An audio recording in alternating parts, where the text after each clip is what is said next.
পশ্চিমবাংলা বস, এখানে না চলবে বিজেপির মোদি, না চলবে জনতা উন্নয়ন পার্টির হুমায়ুন কবির, আর না চলবে এসএফআই নওশাদ সিদ্দিকী, আর না চলবে মিম পার্টির আসাদুদ্দিন ওবেসি, আর না চলবে কংগ্রেসের রাহুল গান্ধী। বাংলাতে চলবে শুধুই উন্নয়নের সরকার, মামাটি মমতা ব্যানার্জির সরকার হাওয়াই চটি।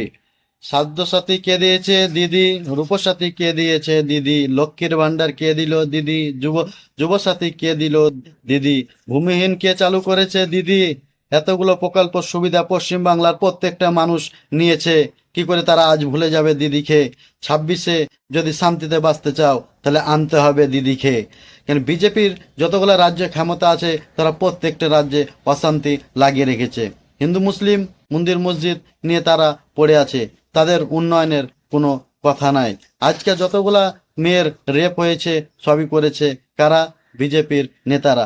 বাংলায় যদি কোনো বিজেপির নেতা তোমাদেরকে প্রতিশ্রুতি দেয়, আমি আমার মা বোনদেরকে বলবো, তোমরা আগে বলবা 15 লাখ টাকা কোথায় গেল অ্যাকাউন্টে, কই এখনো এলো না কেন? 2 কোটি চাকরি কোথায় গেল এখনো কেন এলো না? এর হিসাব আগে নিবে তোমরা, তারপরে সিদ্ধান্ত নিবে কি করবে, কাকে ভোট দিবে। আমি বলছি না তোমাদেরকে যে তৃণমূলকে ভোট দাও, তোমার ভোট তোমার ব্যক্তিগত ব্যাপার, তুমি যাকে মন তাকে দিতে পারো। আমি বলবো বাংলায় যদি অশান্তি না চাও, শান্তিতে যদি থাকতে চাও, তাহলে পরে তোমরা মমতা ব্যানার্জিকে ভোট দাও। কারণ প্রত্যেকটি বিজেপি শাসিত রাজ্যে আজকে অশান্তির উপর অশান্তি লেগে আছে, হিন্দু মুসলিম নিয়ে অশান্তি লেগে আছে। আজকে এমন কোনো জায়গা নাই যেখানে পাথর ছোড়াছুড়ি হয় না, সব জায়গাতে পাথর ছোড়াছুড়ি হচ্ছে। মানুষকে শান্তিতে বাস করতে দেয় না, লোকের ঘর জ্বালিয়ে পুড়ে দিচ্ছে। এইগুলা হচ্ছে আমাদের বিজেপির আসল চেহারা।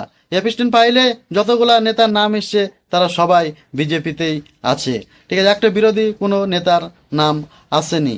আর মমতা ব্যানার্জি উন্নয়নের কথা গোটা ভারতবর্ষ জানে, তাই আমি বলবো জয় বাংলা।